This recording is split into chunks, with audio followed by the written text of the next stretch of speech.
And I'm Josh. And we are bringing you college football, week 2, the 2018 season. But before we do that, let's jump back and look at last week and some of the action that went on, and just break it down just a little bit. We're going to start off with the UCF and UConn. So this game pretty much went as expected. UCF rolled over UConn. There was really no competition there. UCF was just the better team. Yeah, and they've already pulled out the national championship banners. They're already ready to give themselves another title. Yeah. And then the big one was, well, not the big one, but an interesting one was the Florida Atlantic, Lane Kiffin versus Oklahoma, and it went exactly like we expected.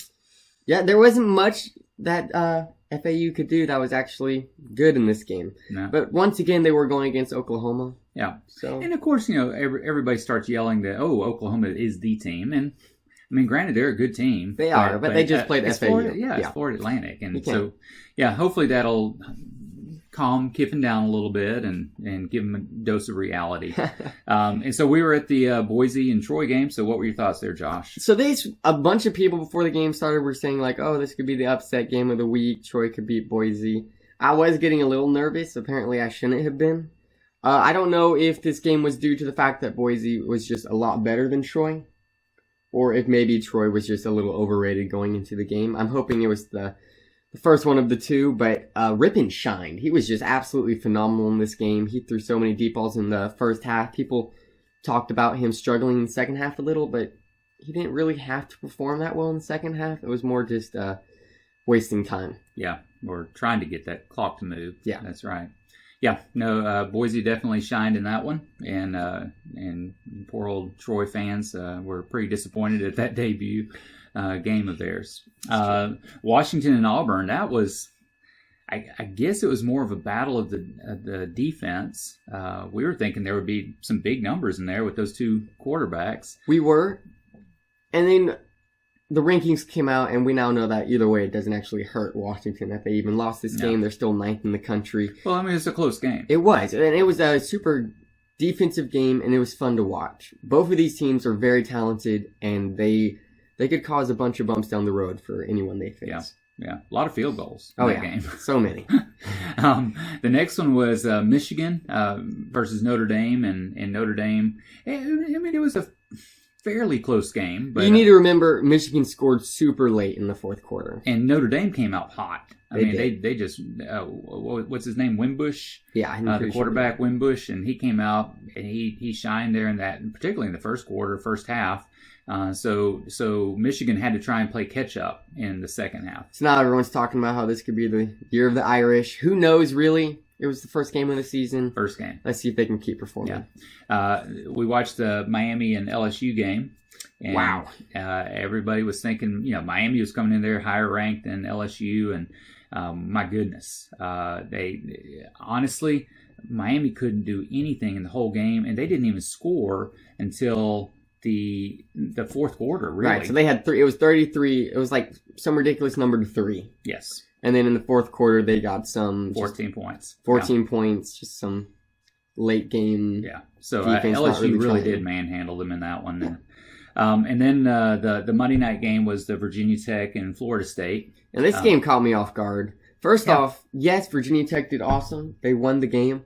I've never seen two sadder offenses going against each other. I don't know how that's going to affect both of the teams coming along, but go Bulldogs. Sanford's playing Florida State. I know that's for, this coming week. Yeah, but the one thing I would say for Virginia Tech, if the way they handled Francois just shows anything about their defense, and they've got a pretty good defense, and they do. And I would definitely say that they kept Florida State backed up against their own goal line pretty much the entire second half. And I would say a good bit of the first. It's always nicer to have a great defense at the beginning of a season, because the offense can always get better, but defense a lot of times, the beginning really reflects how they're going to be the entire season.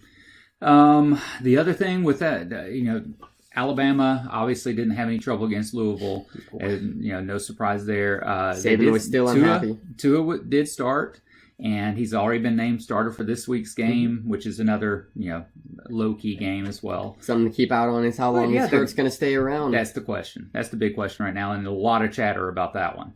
And then, how about your upset of the week last week? SEC, the only SEC team that really disappointed the entire week was Tennessee versus Surprise. West Virginia. Greer is just a phenomenal quarterback. Yes. And I think West Virginia is a team to watch out for just because of him. Yeah. That, and I mean, they did hold Tennessee to 14 points. Yeah, and if they lose Greer, they're in trouble for sure. For sure. Or if a team can contain Greer, then they're in trouble. Yeah, and that remains to be seen.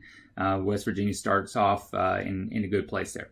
So let's move to week 2. There's not a lot of flashy games this week. No, there's really not. No, and so what we're going to do is we're going to look at just some of the ones that are coming up. Again, we have UCLA versus Oklahoma.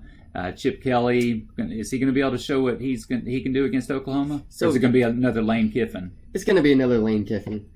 We were talking earlier. This is new territory for Chip Kelly. With Oregon, he came in and he already had a lot of talent. He did. He could kind of build his style of offense around players that could actually run it. Yes. With UCLA, he's having to do more of a restart. Yeah.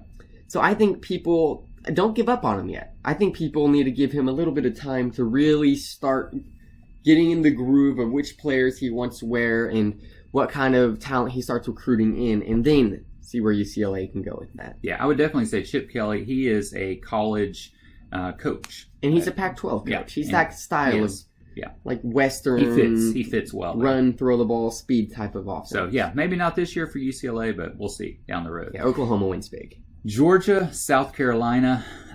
With this one, I tell you, just eyeballing it, I just see it all Georgia, almost no South Carolina. I think a lot of times teams are ranked before they play against big teams just to, try to make it a little more interesting. Why South Carolina ranked? I don't know. Yeah. What have they proven to give them a ranking in the top 25 saying that they're one of the best teams in the country? Nothing. Yeah. Georgia is going to absolutely destroy South Carolina. I think so too. And then Clemson and Texas A&M is also today, and I can only hope. You can only hope. I can only hope that Texas A&M can give Clemson some kind of challenge. Yeah, I think Fisher, this is too early for him to be able to put something together. He's already worn his players out because of practice. That's right. No, but we'll see. It's definitely interesting to see exactly what could happen in that game. But I'm not expecting Texas A&M to have much of a showing against Clemson, particularly that defense. My goodness. And then you have USC and Stanford. It's probably one of the most evenly matched games. Of this week, and they're both ranked. I would think Stanford would win the game in the end just because they're more of a power football team. If they keep running it down USC's throat and they can't stop them, then they'll win at the end. But, hey, USC... I'm thinking USC. I'm thinking USC. So I think Stanford we'll see how that one's going to turn out. UConn, a West Coast game, late game for East Coast, is UConn and Boise. We're mentioning this game just because it's interesting to see that the two power teams in the group of 5... UCF and Boise both started off with the same team, or not the same week, but UCF played them last week, destroyed them.